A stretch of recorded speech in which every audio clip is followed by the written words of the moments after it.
Welcome to Hockey Whiz Talks podcast. Today, I'll be talking about sophomore slumps in the NHL. In this podcast, I'll be talking about NHL players having sophomore slumps this season and how their team has affected their play. Connor Bedard, Chicago Blackhawks. Connor Bedard's sophomore season in the 24-25 season was one of the most anticipated storylines in the NHL. Bedard's exceptional hockey IQ, shot, and skating ability put him a step above most young players. His ability to generate offense from anywhere makes him a constant threat. Chicago is rebuilding, but with a revamped supporting cast and a slew of up-and-coming young prospects set to join the roster, Bedard was poised to have a breakout year and emerge as the NHL's next young superstar. Unfortunately, this has not happened yet, and Bedard is going through a sophomore slump. Bedard has 7 goals and 26 points, and is a -11, which is not a bad stat line to have, but for a player who was supposed to be the NHL's next one, this isn't good enough. His struggles this season can be attributed to multiple factors. 1. Inconsistent and a revolving door of line mates. 2. Being moved to wing for parts of the season. 3. Teams are giving him the superstar treatment and shadowing him all over the ice because his line mates aren't a threat. This season is far from over though, and Bedard could still turn his season around and finish the season with his projected 30 goals and 75 points. Adam Fantilli, Columbus Blue Jackets. Fantilli had a strong rookie season, showcasing the talent that made him the 3rd overall pick in the 2023 NHL Draft. Fantilli's role grew in 24-25, making him a central role in Columbus's offense, but he has struggled to produce the season so far. Through 32 games, he has only tallied 6 goals and 14 points and is a -9, playing alongside revolving wingers. Sometimes he centered Voronkov and Marchenko, then sometimes he centered JVR and Kent Johnson. Fantilli's ability to drive the play in transition was supposed to make him a key offensive weapon, especially with faster line mates who can capitalize on his creativity. However, he has been pretty invisible whenever he was on the ice. His size and willingness to engage physically sets him apart from other young centers, making him effective in puck battles and along the boards. Unfortunately, his physical play isn't always there, and his defensive numbers aren't promising either. Fantilli's trajectory suggests that he could evolve into one of the league's premier two-way centers, but his face-off needs work, and there are still other aspects of his game that needs to be rounded out. Most importantly, though, he needs to be more productive offensively if he wants to be a legit number 1 center.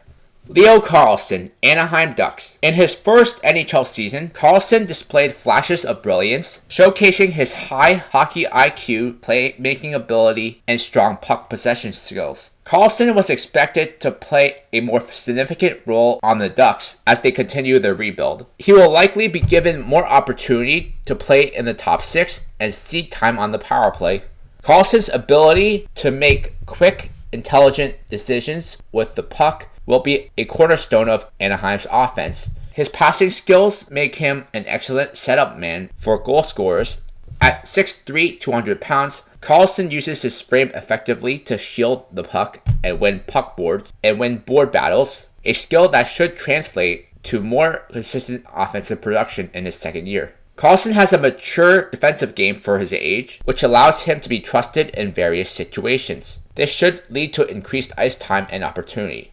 The Ducks are still rebuilding, and while they have exciting young talent, inconsistency across the roster could affect Carlsson's production. That is exactly what is happening. Carlsson is struggling to produce in his sophomore campaign, playing on a poor Anaheim Ducks team, tallying just 6 goals and 11 points. It's tough to develop properly when you're playing alongside other young but talented players, and you are constantly losing. He sees inconsistent line mates and is sometimes even shifted to the wing. However, if he continues to develop, he could emerge as one of the NHL's premier two-way forwards. His combination of size, skill, and hockey sense makes him a long-term asset for the Ducks. And now a word from our sponsor. Check out my scouting blog at hockeywiz777scouting.com. Listen to my scouting blog podcast on podcasters.spotify.com/pod/show/hockeywiz777scouting. Zach Benson, Buffalo Sabres.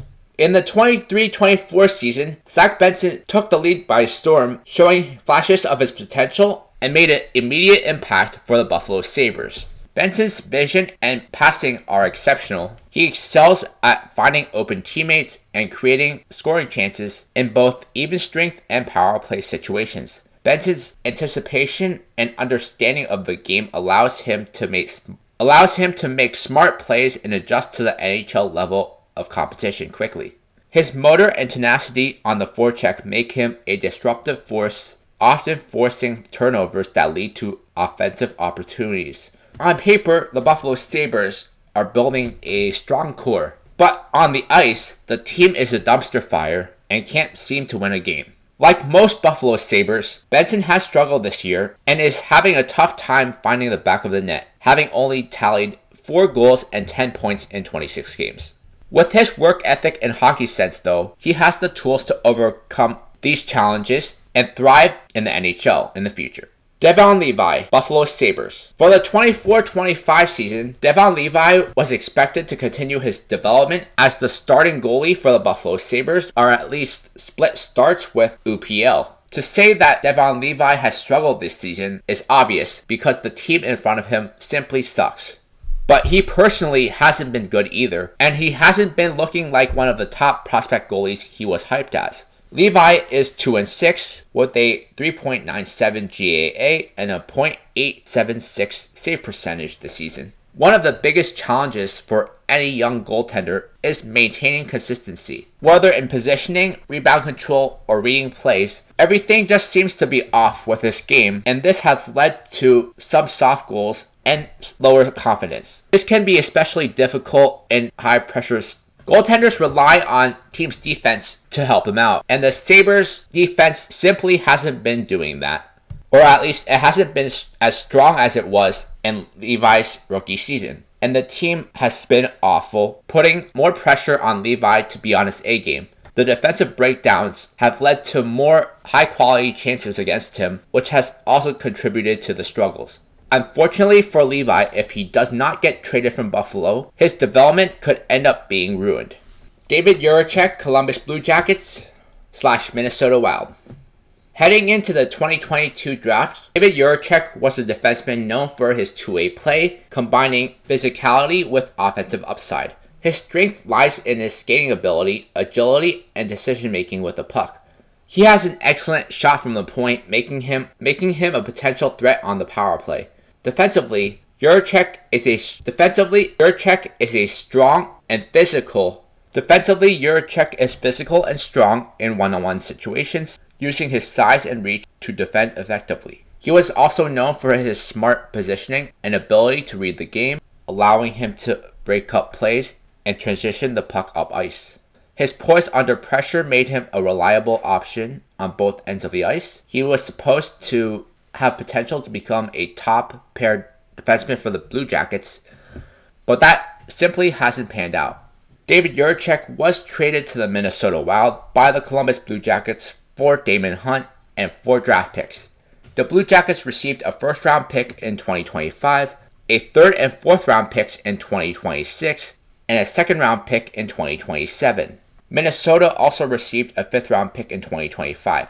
A change in scenery for Jiricek could give him the opportunity to flourish as a member of the Minnesota Wild. Simon Nemec, New Jersey Devils. Simon Nemec was selected second overall in the 2022 NHL Draft by the New Jersey Devils, making him one of the highest selected defensemen in recent history. Known for his excellent skating, high hockey IQ, and strong two-way game, Nemec is often compared to top offensive defensemen in the NHL due to his ability to contribute in the defensive zone and on the attack. Before the 24-25 season, Nemec was expected to be a key part of the New Jersey Devils' defensive core, but he was beat out by Jonathan Kovacevic for a spot on the D core. Nemec was ultimately sent to the Devils' AHL affiliate Utica Comets, where he only has 4 points in 14 games and has not been impressive at all.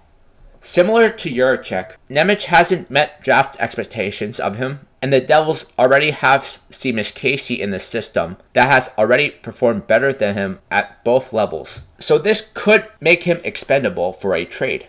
There is still time for Nemec to become a great NHL defenseman, as he's only 20 years old. But this might not be with the Devils. Check out my hockey blog at hockeywiztalkshockey.blogspot.com. Follow me on Facebook and Instagram at hockeywiz777. Kevin Korchinski, Chicago Blackhawks. Drafted 7th overall by the Chicago Blackhawks in 2022, Kevin Korchinski is known for his vision and hockey IQ, making him a potential starter defenseman for the Blackhawks, contributing both offensively and defensively. He is often compared to other top young defensemen for his speed, skill, and hockey sense. In the 23-24 season, he played in 76 games, recording 5 goals and 10 assists, totaling 15 points, and was a -39 as a rookie, averaging over 19 minutes of ice time per game.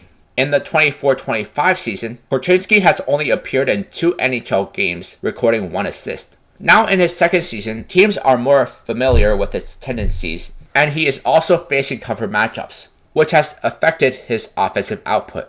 Like many young players, Korchinski has struggled with consistency from game to game, particularly when it comes to generating offense and avoiding defensive mistakes. The Blackhawks, while rebuilding, are still working through a period of growth. While Korchinski is going through a bit of a sophomore slump, he still remains an integral part of the D-core, and his potential is still really high. With time and experience, he is likely to refine his game and adjust to these challenges. Luke Evangelista, Nashville Predators. Luke Evangelista is known for his offensive creativity, playmaking, and overall hockey IQ. His versatility allows him to be effective in various situations, and he has shown growth in his ability to contribute offensively at the NHL level. Evangelista's performance in the 23-24 season is a key part of his development as a key player for the Nashville Predators, and he had the potential to be a significant part of the Predators for the coming years. Even though he played in 24 games with the Predators, contributing 7 goals, 8 assists, and 15 points during the 22-23 season, he still qualified as a rookie during the 23-24 season. Over 80 games, he recorded 16 goals and 23 assists, totaling 39 points during the 23-24 season. Evangelista's production fell off a cliff in 24-25, as he only recorded 3 goals and 12 points in 30 games. This is due to the fact that Evangelista is not playing as much as he was in previous seasons, and the other reason is because the Predators as a team aren't playing well.